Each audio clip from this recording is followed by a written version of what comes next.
Guys, what is up? Welcome back to 31 Days of Halloween. You clipped so hard. 31 days of Halloween. We're back, and today we're doing a fun movie, fun movie, Disturbia, featuring Shia LaBeouf. Shia LaBeouffer, Oh, yes, whoa. You mean the one that's married to Mia Goth? That Shia LaBeouf? Oh my yeah, god. the one that shot dogs in fucking LA. Yeah, that guy. Mia Goth mentioned. Mia Goth mentioned. Yay! Shave your eyebrows, bad. Shave your Yeah. eyebrows. Eyebrowless fucking ghoul, dude. Sorry, that was rude. I'm sure she's a very nice lady. I love Mia Goth. Yeah, we get it. Back to you, buddy. Yep. Thank you. All right. Still weird But that you yeah. have that in your bedroom right above your bed. That's like having a fucking... Disturbia. It's like having a crucifix above your bed. Hold on. Hold on.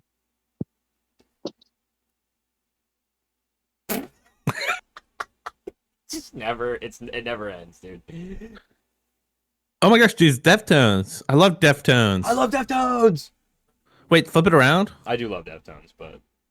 Oh my gosh, Deftones Deluxe, dude. Deftones Deluxe Edition. Okay, get that out of here. Well, let's talk about Disturbia, your movie for today, Ethan.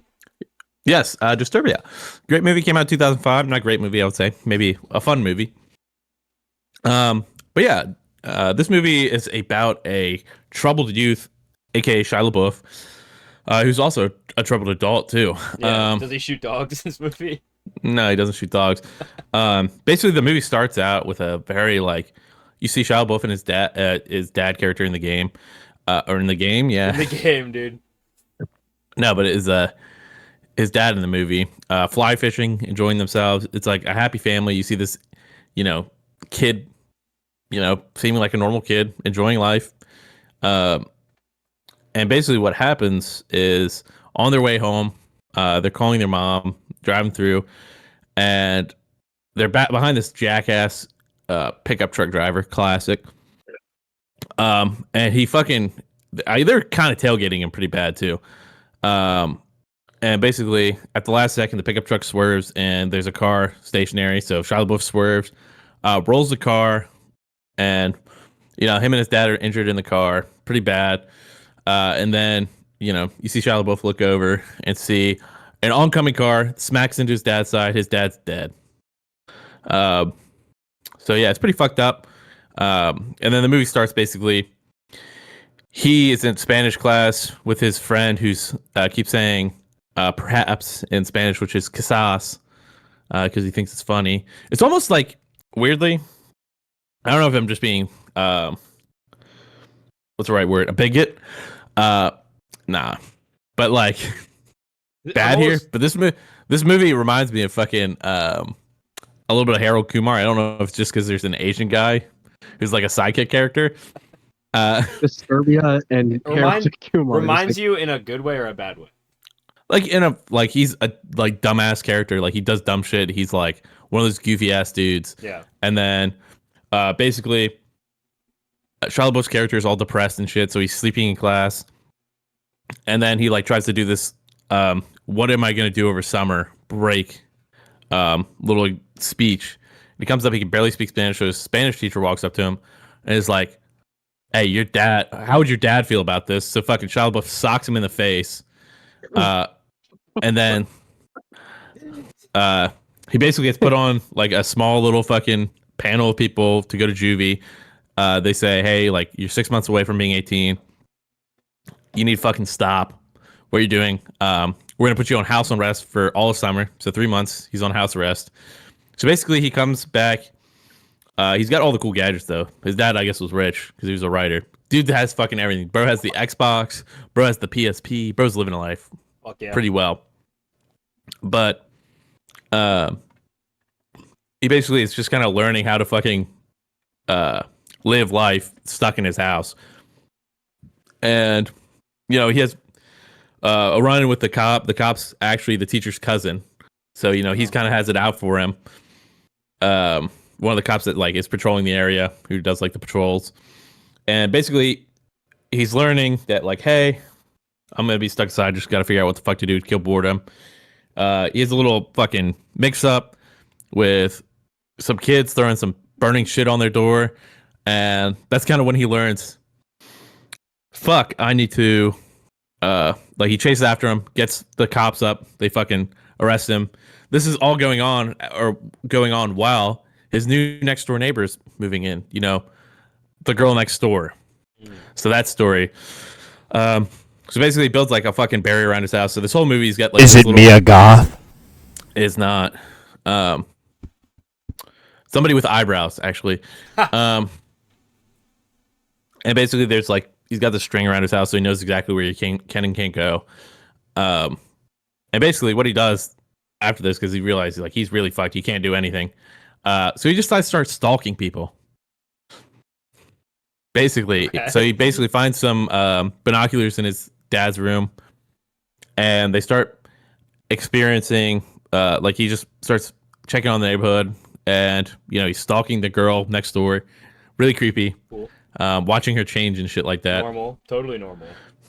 I mean, yeah, probably. Some people would say that it's even something that everybody does. Yeah, I mean, to be fair, I think most 17-year-old boys would probably do the same thing Yeah, obviously. if they had like. Let me tell you, it's locker room talk. It's boys being boys. Yeah, and basically, what happens is during this, of course, watching TV and stuff, you start hearing about these murders going on.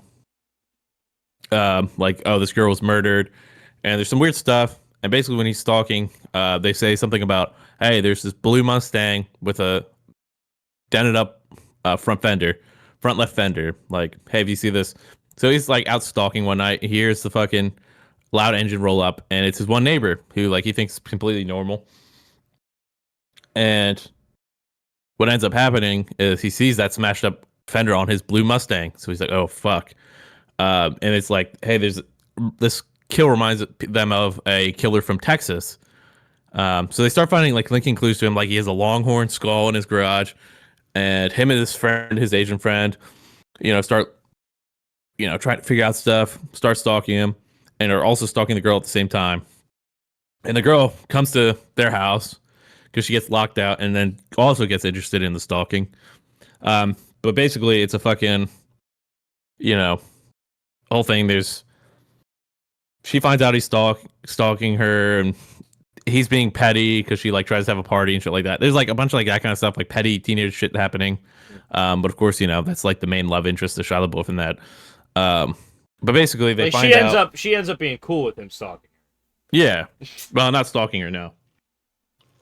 But yeah, basically, it ends up being this whole thing where like he's sending out his friend to do stuff, to basically like investigate this house, and they keep seeing weird things that like make him think he's a killer. And it's kind of hard, like, because so much of the movie is not like you basically are thinking this guy's a killer, but everything's up until a certain point is pointing away from that. But of course, because it's how the movie is, it's him who's like the guy's the killer. Like it's got to be.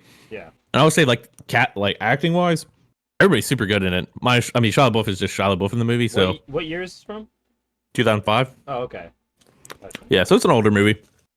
This is I will say this actually has a lot of ties to me ever watching horror. This is probably the first horror movie I've ever seen. But yeah, it's just like a fun movie. It's like, kind of like a stakeout movie for some of it. They do some really fun stuff. Like, he does stuff like makes a wireless camera out of a wireless security system, and it's a bunch of random shit. But it's all fun, and there's really the restricting of him being in his house and having to watch others like do stuff to try and figure out if this guy's a killer, while he's always watching all this shit happen. And basically, at one point, they like break into this guy's house, and he thinks his friend's dead, who got sent in, so he has to fucking leave his wire and stuff like that. And it ends up being like, oh, this guy has nothing. There's nothing wrong with him. He's, he thinks there was a carcass at one point, like a body bag that was with a person in it, but it turns out it was just a deer and stuff like that. And this is pretty late in the movie, so it's kind of spoilery, but it's an old ass movie. But really, it's just like the ending. So there's like some big stuff that happens because of all this stuff and him getting caught. And it kind of ends up like being the ultimatum, like because they basically know this guy's a killer now. Yeah. And so like basically the big climax is them meeting the killer, and it's a pretty fun movie. It's like got that 2005 almost like stonery fucking humor too. Yeah. Like bro makes a fucking Twinkie tower at one point. So it's like a kind of like fun like teen or like youth movie, but also like a horror movie or like a thriller. Thriller, yeah. Yeah. And it's like I would say there's almost no movie like it because it's just so. It's just a unique plot, like having to stalk a murderer while you're locked in your house and you can't leave. So like he can't do any of the investigating himself, so he has to watch people do it and has to watch stuff happen before he can actually do anything. So what's your rating? Which leads. I don't know. I enjoy the movie. I'd say it's probably like a 7.5 out of 10, but it's a really fun movie to watch. Like, it might not be the best cinematography movie or anything like that, or even written movie. I think everybody plays their parts well, though. It's one of those things where it's like the cast seems to mesh pretty well. I mean, the love interest girl is kind of, Yeah. But, But it's it's not just like kinda that's how- not like the crux of the movie. So, Yeah. But it's a fun movie. All right. And just enjoyable, honestly. I think it's a movie. If you haven't watched it, you should watch it. I think it would be a fun thing to do a slash cast on, but really, I just, you don't get a lot of Shia LaBeouf movies that you watch that aren't Holes or Transformers, to be fair. Yeah. Or I think he was in Fury. I still haven't seen Yeah. Fury, but yeah. That's a horror movie. Wow. No. Just a horror of real life, brother. But yeah, that's all I gotta say. I'm sorry. I kind of spoiled more of this movie than any of the others, but it's such an old movie, and it's like the plot points, like to know that actual plot is moving forward, there's a lot of shit that happens in it to get to that final moment where like you find out if he's the killer or not. So Yeah. it's pretty unique. Right on. Well, on that note, I guess we'll see you guys tomorrow. All right. Peace, y'all. Peace. Yeah.